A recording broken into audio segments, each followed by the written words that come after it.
You know, let's bring this thing back stateside. I want to pick your brain on some things going on right here. Keefe D. Mm-hmm. Keefe D, who is no stranger to VladTV. I think Vlad interviewed him at least twice. Vlad is out there getting credit for solving the Tupac murder. Keefe D, after 27 years, gets hauled in and arrested for the murder of Tupac Shakur, iconic rapper. Yeah. What's your thoughts on this? I thought it was like a dream a little bit because I was a kid, I was a kid when Tupac died, but I listened to Tupac. I remember when, like, my neighborhood, people were outside and playing Tupac on the radios, and it was like a somber day. It felt weird that day. And I fell into the whole conspiracy at one point that no, he still is alive, and the whole Machiavelli and, but I mean, and unless you're David Blaine or David Copperfield, no one's good at that good at hiding.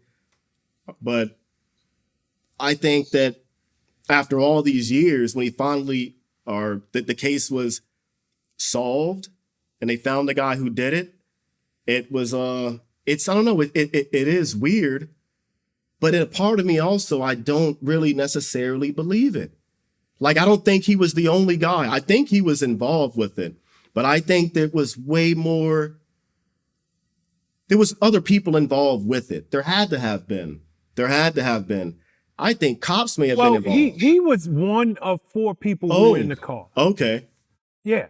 All of the other 3 have unfortunately met their demise in the last 27 years. Okay. So he's being arrested for essentially, if you do a crime, you go rob a bank, you sit in the car as the getaway driver, guy goes in, he kills the bank teller, he kills security guard, he comes out and you drive him away, you're just as guilty as he is.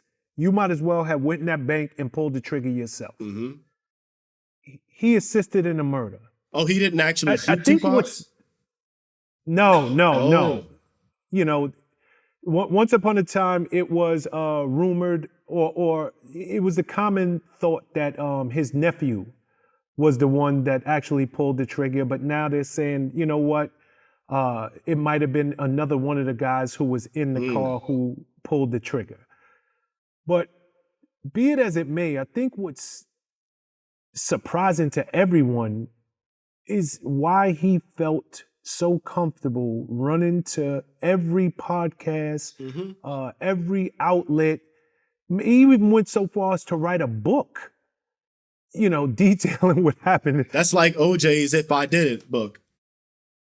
There you go. Yeah. There you go. Except that he didn't say, if I did it. He didn't speak in third person. He spoke in first person in his book. Are you shocked that somebody would literally put themselves at the scene of a crime? I think probably one of the biggest crimes in American history. Oh, yeah. But I think it was like maybe in his mind, he thought statute of limitations or enough time had passed. Maybe that's what he was thinking.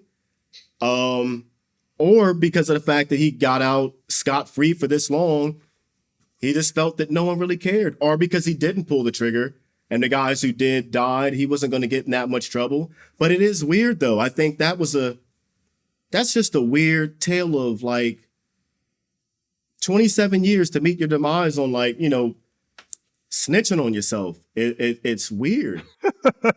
It's at that age. And, like, I know he's obviously been in the streets for quite some time, but to still be able to snitch on yourself is weird to me. I don't know if it was the age and maybe he had a slip up in clarity, because I'm sure we're all going to have it when we hit a certain age. But I mean, no, never mind. That's a lot of slip ups. I think he just got cocky and just felt unstoppable, having got away for so long that he felt compelled to talk more about it. It was stupid. You killed like one of the most iconic rappers of all time, and was a part of it. I don't know. I think it's a weird fate to come to. I don't know how he would like feel about that or what he's thinking right now, like sitting in jail. Like, damn, I wish I would have just kept my mouth shut, or I don't know. That's a tough one. Nah, this man is now the poster child for self-snitching. He's 60 years old. Okay. Now, yeah. don't get it twisted. Kids are going on the gram every day. They're going live and literally committing crimes Oh, yeah. for likes, Yep. for clout. Yep. But they're kids. They're truly kids. This is a 60. I want to make sure people understand that. This man is 60 years old. You know, was it clout? Was it money? Was it? But he has literally become the poster child for self-snitching. It's got to be clout then. I think it has to be. I mean, there's no other reason why you would be compelled to keep talking about a crime you were a part of, like one of the biggest crimes in American history. It had to be for clout. It had to be for clout and street cred. Maybe he felt that he wasn't getting the props that he deserved and needed to like let it be known that he was actually that guy. He was him. It just turned out it didn't pan out so well. Nah, it ain't pan out so well. I'm sure him sitting in jail right now, he's like, yo, damn.